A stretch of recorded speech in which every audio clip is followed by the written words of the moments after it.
किन्नर चुड़ैल। गोरखपुर नाम का एक गांव हुआ करता था। उस गांव में ज्यादा लोग नहीं रहते थे। उस गांव में एक गर्भवती विधवा औरत रहती थी। उस औरत का नाम कमला था। कमला अपने घर में अकेली रहती थी। उसके पति की सारी जायदाद उसके नाम हो गई थी, पर सभी गांव वाले उस औरत को मनहूस औरत समझा करते थे और सभी उससे नफरत किया करते थे। एक बार कमला राशन की दुकान पर खाने का सामान खरीदने जाती है। भैया जी, जरा 1 किलो दाल चावल देना। अरे हाय हाय हाय हाय हाय हाय!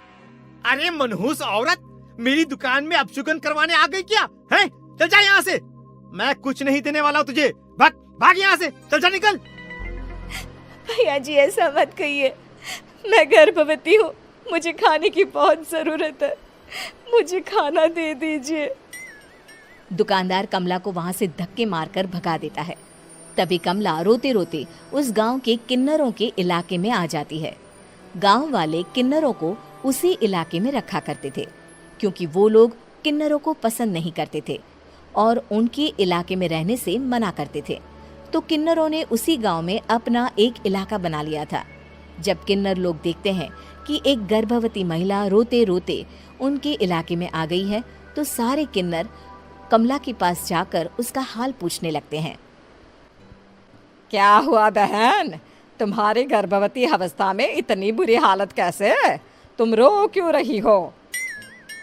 तुम डरो मत, हम तुम्हें कोई नुकसान नहीं पहुंचाएंगे। तुम शांत होकर सब बताओ कि हुआ क्या है। मैं कमला हूँ। मैं गांव के दूसरे इलाके से आई हूँ। 2 महीने पहले ही मेरे पति की मौत हुई है। मुझे गांव के लोग मनहूस मानते हैं, क्योंकि मैं विधवा हूँ और गर्भवती भी। वहाँ के लोग मुझे खाने के लिए कुछ बेचने के लिए भी तैयार नहीं, जिससे मेरा गुजारा नहीं हो रहा था। कोई बात नहीं कमला, हम तुम्हारा ख्याल रखेंगे। किन्नर लोग कमला को एक खाली घर में रहने के लिए जगह दे देते हैं और उसकी देखभाल भी करते हैं।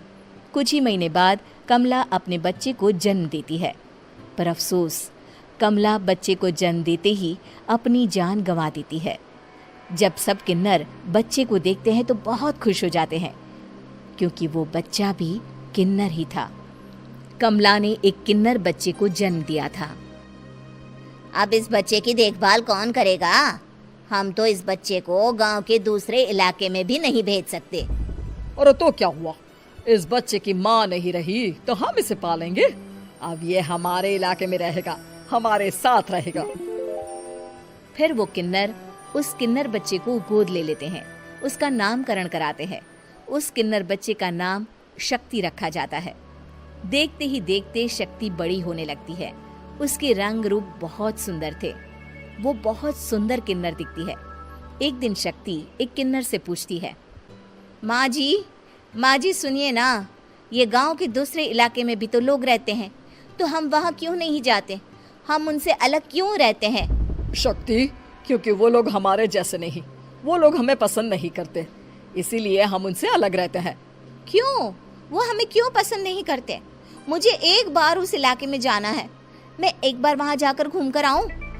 शक्ति, खबरदार, जो तू उस इलाके में कभी भी गई तो अपनी जान नहीं गंवाना चाहती तो उस इलाके में कभी कदम भी नहीं रखेगी, समझी? इतना कहकर वो किन्नर वहाँ से चली जाती है।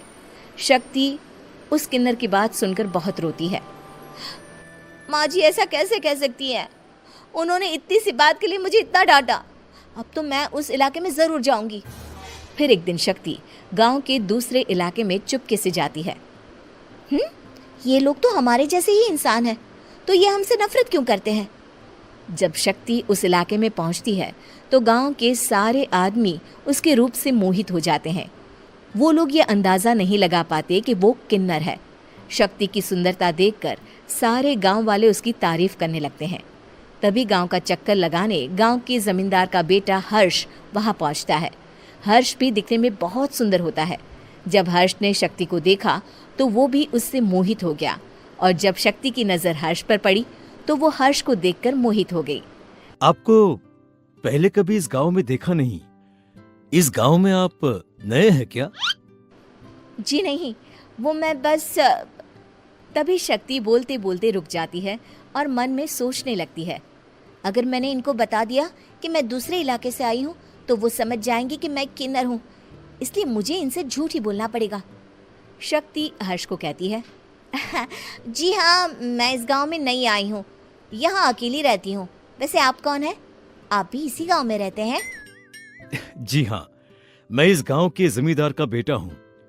आपको किसी भी चीज की जरूरत पड़े तो आप मुझे बता देना, मुझे अच्छा लगेगा। ऐसे ही शक्ति और हर्ष एक दूसरे से रोज मिलने लगते। वो दोनों अपने प्यार का इजहार करने एक दूसरे से मिलने जाते हैं। तभी शक्ति का पीछा करते करते एक किन्नर वहां आ जाती है। शक्ति, शक्ति, मैं तुमसे बहुत प्यार करता हूँ। मैं तुमसे शादी करना चाहता हूँ। क्या तुम मुझसे शादी करोगी? हाँ हर्ष, मैं तुमसे शादी करूंगी, पर मैं तुमको अपने बारे में एक सच्चाई बताना चाहती हूँ जो मैंने तुमसे छुपा कर रखी है। तभी उनके बीच में ही वो किन्नर आ जाती है। शक्ति, तेरी हिम्मत कैसे हुई ऐसा करने की? वो किन्नर शक्ति को खींचकर गांव के जमींदार के पास ले जाती है। हर्ष भी वहां शक्ति को बचाने के लिए पहुंच जाता है। जमींदार शक्ति और हर्ष के प्यार के बारे में सुनकर गुस्से में आ जाता है और शक्ति को गांव के बाहर निकालने की सजा देता है। शक्ति ये बात सहन नहीं कर पाती और कुएं में कूदकर अपनी जान दे देती है। जमींदार हर्ष की शादी गांव की एक लड़की से करवा देता है, पर हर्ष इस शादी से खुश नहीं होता। शक्ति अपना बदला लेने के लिए मरने के बाद किन्नर चुड़ैल बन जाती है। अब मैं इन गांव वालों को नहीं छोड़ूंगी, अब इनसे मैं अपने प्यार का बदला लूंगी। किन्नर चुड़ैल गांव वालों को परेशान करना शुरू कर देती है। एक बार वो रात को गांव के खेतों में पहुंच जाती है और वहां आग लगा देती है। सारी फसल जल के राख हो जाती है। जब एक आदमी रात को उठकर देखता है कि खेत में आग लग गई है तो वो वहां पहुंच जाता है। वो देखता है कि खेतों के बीचों बीच एक किन्नर चुड़ैल खड़ी है और वहां खड़े होकर ताली बजा रही है। गांव वाला किन्नर चुड़ैल को देखकर बेहोश हो जाता है। जब सुबह उस आदमी को होश आता है तो वो सीधा जमींदार के पास जाता है। अरे जमींदार साहब, अरे वो किन्नर चुड़ैल ने मेरी सारी फसल जला दी। अब मैं क्या करूंगा? क्या होगा मेरा? जमींदार चुड़ैल किन्नर का नाम सुनते ही सब कुछ समझ जाता है। अब वो बहुत डर जाता है। उसी रात को जब जमींदार डर के मारे अपने कमरे में सो नहीं पाता, तभी वहां अचानक से किन्नर चुड़ैल आ जाती है। किन्नर चुड़ैल जोर जोर से जमींदार के आगे खड़ी होकर हंसने लगती है और ताली बजाने लगती है। जमींदार उस डरावनी किन्नर चुड़ैल को देखकर बहुत डर जाता है। तूने मेरे साथ बहुत बुरा किया, अब मैं तुझे जान से मार दूंगी। नहीं नहीं नहीं नहीं नहीं, मुझे माफ कर दो, मुझे मत मारो। मैं कभी ऐसा दोबारा नहीं करूंगा। अब तुम जो बोलोगी वही मैं करूंगा। ठीक है, मैं चाहती हूँ कि किन्नर इलाका गांव के इलाके से जुड़े और गांव का कोई भी आदमी किन्नर समाज से द्वेष ना करे, उससे नफरत ना करे, नहीं तो मैं सारे गांव को मार दूंगी।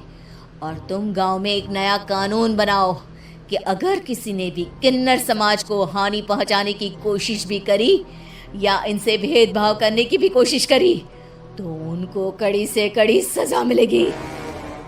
हाँ हाँ हाँ हाँ, मैं ऐसा ही करूंगा। तुम जो बोलोगी वो मैं करूंगा, पर मुझे जाने दो प्लीज। तब वो किन्नर चुड़ैल वहां से चली जाती है।